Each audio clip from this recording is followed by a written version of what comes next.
Welcome, ladies and gentlemen, to another conversation in the spirit. And we are blessed this day to have with us no less than the Vatican's Secretary for Relations with States, Archbishop Paul Gallagher. Archbishop Gallagher, good morning. Good morning. It's good to be here and have this opportunity to be in the Philippines again. This 2024 is a very special year, as please correct me if the information is incorrect, but I understand that you joined the diplomatic service of the Holy See in 1984. That's correct. So that would make it your 40th 40th year. 40th anniversary. And then you were appointed nuncio for the first time in 2004. That's right. And so that would make 2024 your 20th 20th year. anniversary. And you were appointed Secretary for Relations for States in 2014. That's right. And that would make this year your 10th year anniversary. Yeah. So it's a triple celebration. Yes. And happy anniversary. I hope you are somehow able to celebrate it in the Philippines.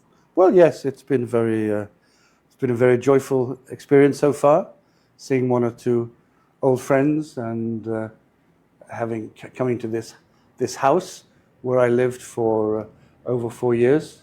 Yes, I noticed that also, that you had been stationed here in the Philippines for a while. What years were this, Archbishop? I came in 1991 and I left just after World Youth Day in 95. So it was the early part. So World Youth Day, John Paul II was here in January, and I think I left in the first days of February. So at the time, Archbishop, you were here not as nuncio. No, I was the counselor of the nunciature. That's the sort of number 2. You said for 4 whole years. Yeah. So can you speak a little bit of Filipino? No, not really. I must confess, Tagalog is something I didn't give much attention to, I'm afraid. But the visit of Pope John Paul II, Saint Pope John Paul II, who is incidentally the patron saint of Dominus Est, for that World Youth Day was so. We had millions of people in Luneta, so you played a great part in the organization of that visit. Yes, it was a large part of my life for about a year and a half. I was on the committee of organizing the Pope's visit and World Youth Day, together with Cardinal Sin and many other people. Yeah. So you must have great memories with Cardinal Sin? Oh, yes. Great and amusing memories as well. Well, I mean, it's July. Amusing? Oh, yes, he was a funny guy in many ways.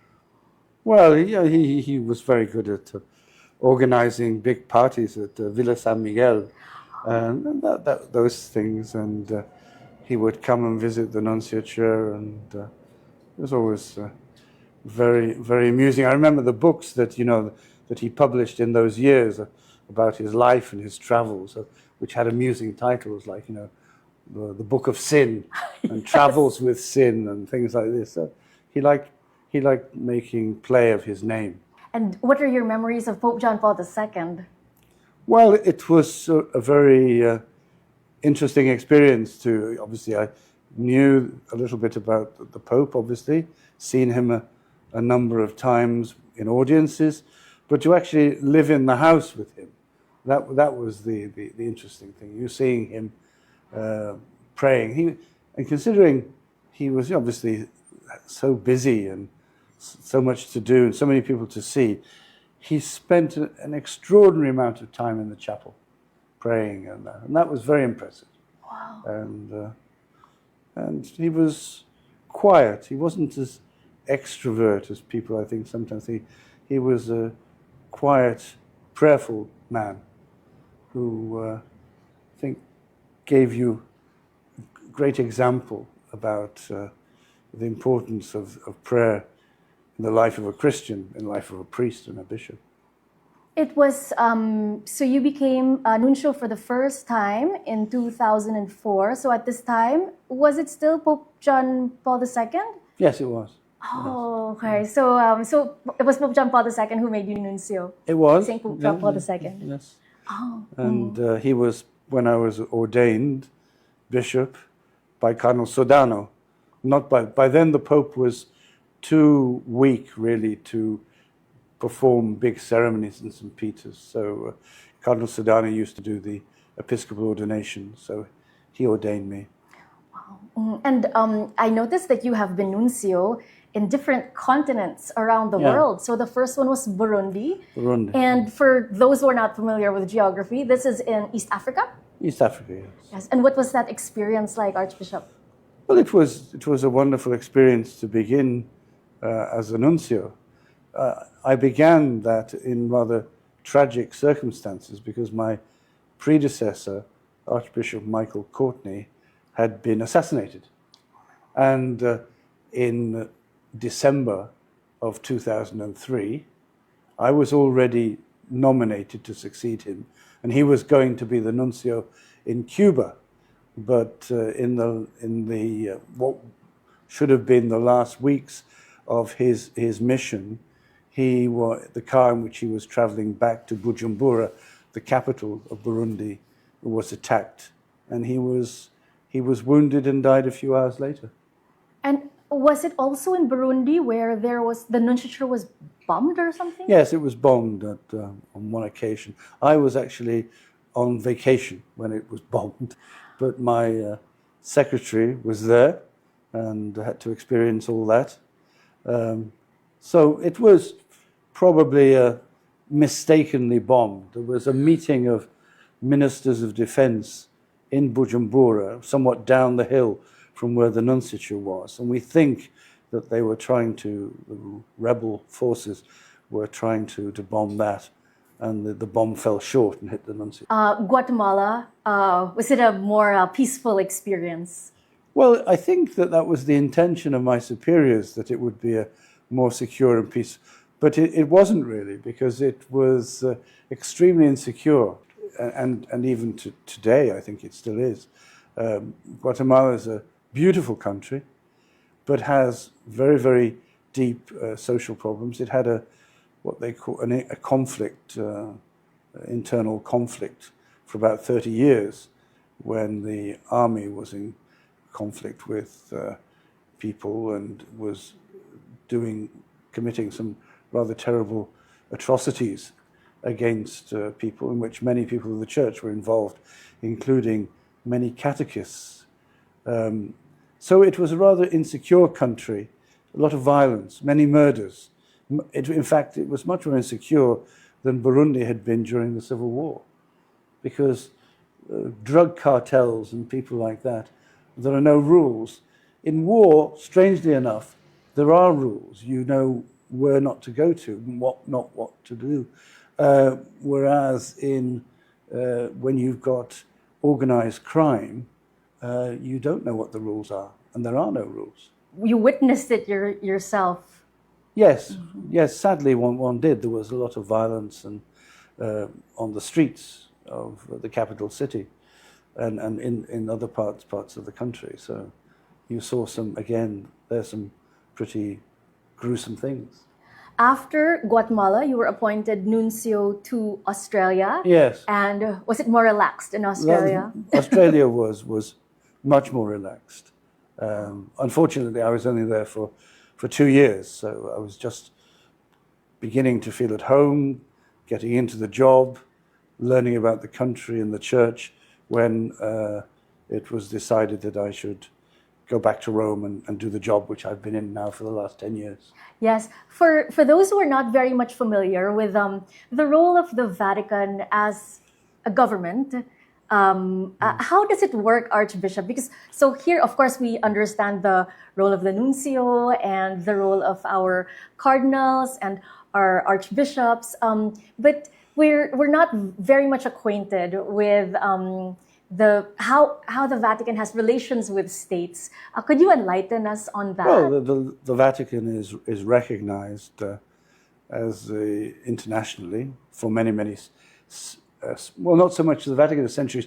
It's really the Holy See that has been recognized for many centuries, and the Vatican city-state exists from 1929, when the Roman question was resolved with the Italian state. And the Pope governs the Universal Church with the aid of the Roman Curia, which are the offices of government, and each one having a particular competence, a particular job to do. And I work within the Secretariat of State or the Papal Secretariat, and we try to assist the Pope in whatever his needs are. And the section I work in is concerned with diplomacy and with politics. From 1870 onwards, the Pope was a prisoner in the Vatican and couldn't go out because the Roman question, wasn't resolved. It was only that they came to an agreement between Pope Pius XI and between the kingdom, as it was then, of Italy, and in particular with the Duce Benito Mussolini. And that resolved the matter. And then the Pope, there was a harmonious resolution of the conflict, and the relationship between the Italian state, now the Republic of Italy, and the Holy See has been very positive and very serene ever since then. We always hear Pope Francis asking the world to pray for peace, and he is really a Pope for peace. But we have also, for example, I was very interested though in his message for World Day of Peace last January 1, wherein of all the topics, he talked about artificial intelligence. Yes. It's a unique approach to peace, but maybe we could just, if you could enlighten us on how he segued artificial intelligence or technology as a means to peace. Well, the Pope is very concerned, as are nearly everybody in the world is concerned about artificial intelligence now. And he sees it possessing great potential. Undoubtedly, the technologies that we're even using in this interview can be very much to the benefit of humanity. But also, there is a darker potential. I think it could be used in war. Artificial intelligence could be used in weapons. And this is something that the Pope is very concerned about, that decisions in conflicts have to remain to be made by us, by the human beings, in accordance with conscience, in accordance with what we believe to be right and to be true, and not handed over to machines who are perhaps programmed or using their algorithms to resolve problems. This would be irresponsible use of technology. Let's go around the world, Archbishop. It seems that you are right now, aside from Pope Francis, the #1 advocate for peace. Of course, we are all following what's happening in Russia and Ukraine, and you were quoted as saying that the Pope is obstinate for peace. Could you expound on that? Well, the Pope is very much convinced that these wars, these conflicts that we have in the world today, will ultimately only be resolved by dialogue, by negotiation. And so he tries to encourage the leaders involved to move in that direction. We understand difficulties and positions that people have adopted, but ultimately the Pope is in a very privileged position because, as I said many times, the Holy See, the Holy Father himself, does not have interests like other people do. The Holy See doesn't have a national interest. We are not concerned about the, shall we say, economic situation of the Vatican, that in a way that a prime minister or a president in a country who's elected by the people has to be concerned with the well-being of the people in those terms. He has to look after the security of the country, the prosperity of the country. And if you don't do that, you don't get re-elected or you get pushed out of office. Now, the Pope isn't a servant of such interests, and therefore he can, in a very impartial way, he can advocate for peace in a way that perhaps others can't. It was a very unique proposal, though, that was at least quoted by the press, saying that Ukraine should wave the white flag. Was that? I understand it from a personal Catholic perspective because I grew up in a family where my mother was saying, sometimes you have to forgive and allow yourself to be shortchanged in the interest or for the sake of peace in the family. I don't know if that is the same approach on a global governance level that the Pope has taken on this, but it sparked a bit of controversy. It did. It did. But the Pope was not trying to advocate that Ukraine or President Zelensky should surrender. What he was saying is that as the white flag has been used in the past, that we should seek the protection of the white flag in order to move towards negotiations, in order to enter into dialogue with the other party. And the Pope remains convinced of that. But it was open to misunderstanding. What the Pope were looking for, obviously, is a durable peace, is a peace that is just and which respects the rights of the Ukrainian people who have been attacked. And of course, another area of the world that everyone is looking at right now is the Israel-Hamas war. And I realized, Archbishop, that in 2015, one of your first achievements was the comprehensive agreement that was signed. Could you tell us about that and how this agreement was really a document that was hoping to pave the way for long-term peace? This was the agreement with Palestine. Yes. Yes.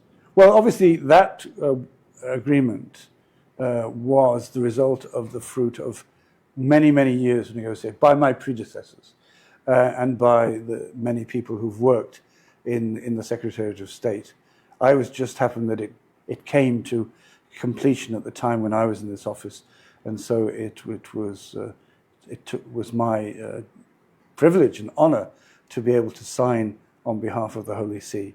Yes, it was. We still, the Holy See remains convinced that peace between Israel and the Palestinians will come about by what people call the two-state solution.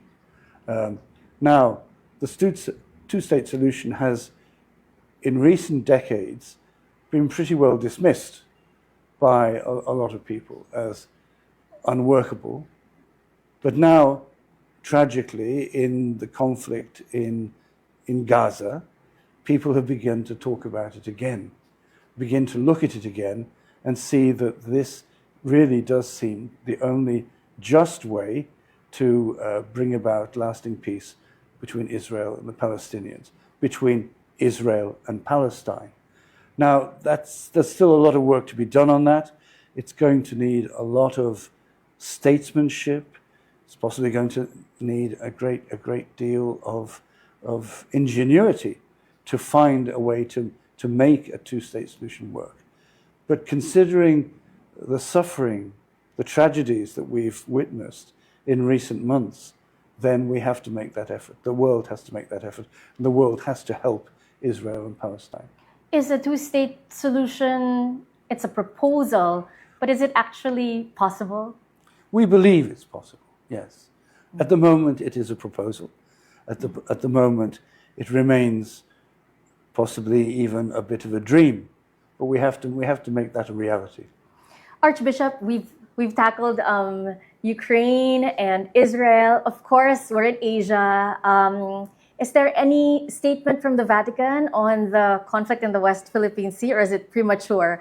And are there specific concerns for the Asian region? Well, obviously, the world is in a state of, I might say, sort of disorder as a result of the conflicts that are existing, principally Ukraine, Middle East, but other parts of the world, obviously, as well. There is a new world order being negotiated, and that hopefully will be built on the firm foundations of justice and respect for people, on international law, and of a willingness to cooperate, to build a family of nations. And that can be the family of nations here in the Far East. And so the Holy See's attitude to where there are difficulties and tensions, that people should dialogue and they should try to find peaceful solutions based on international law. When you lived here, Archbishop, were you by any chance able to visit Mindanao?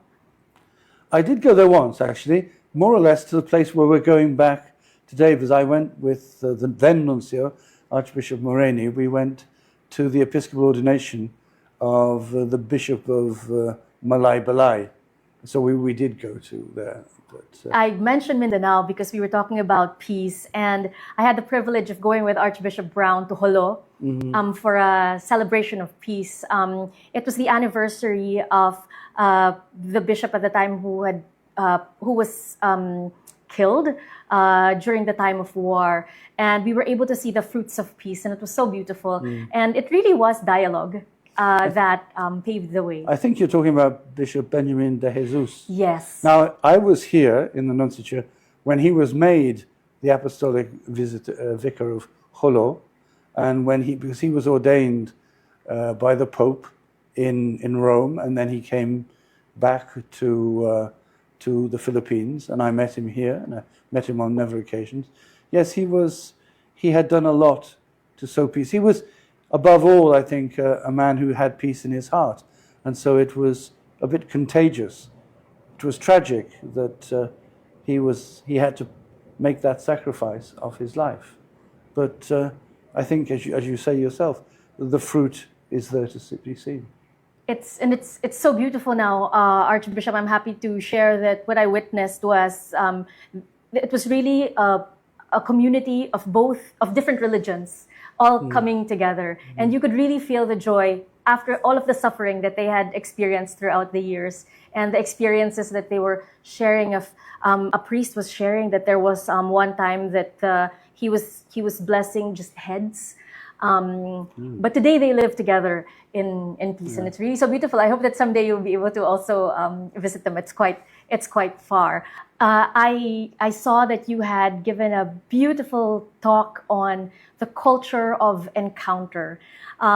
Could you expound on this, and how is it helping us in our relations with states?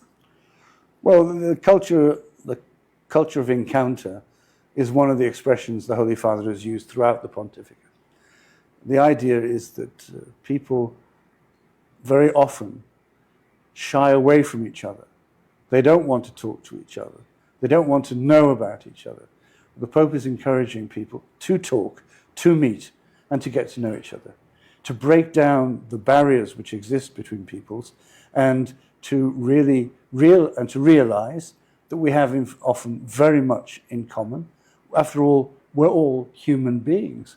We all have the same needs, the same aspirations, and after all, we're all trying to build a decent world, a world in which will be fit for the children who are born today and future generations.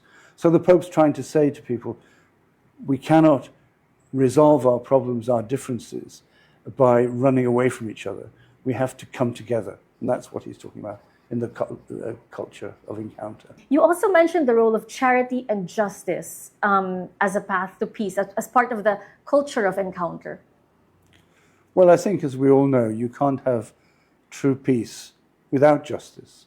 And where there are atrocities, where there is conflict, then people can only be reconciled to each other if they're confident that also there is justice.